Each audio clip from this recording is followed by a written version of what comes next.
Dalawa naman patay at 7 na ospital sa banggaan ng dalawang sasakyan sa Sultan Kudarat Province. Si Janice Ann Cabana magbabalita.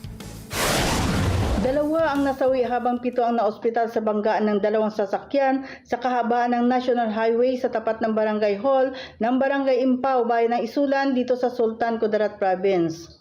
Sa ulat ng PNP Isulan, kabilang sa mga namatay sina Charlie May Malacapay, 40 anyos at isang batang si Alea Angel Malacapay, 8 taong gulang nakaposakay sa isang kotse habang sugatan ang driver na si Nelson Mijares Malacapay Jr., 46 anyos. Ilan pang mga sakay sa kotse ang naospital din na sina Merlin Flores, 63, Shamuna Flores, 17, Giselle F. Lopez, 36, Jonella F. Lopez, 7, at Kuni Sanico, 62.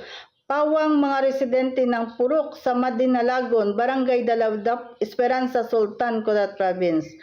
Sugatan din ang driver ng kasangkot na pick-up na si Joven Ampo Katubo, 29 anyos na may asawa at residente ng Purok 9, Barangay Poblasyon, Tacurong City.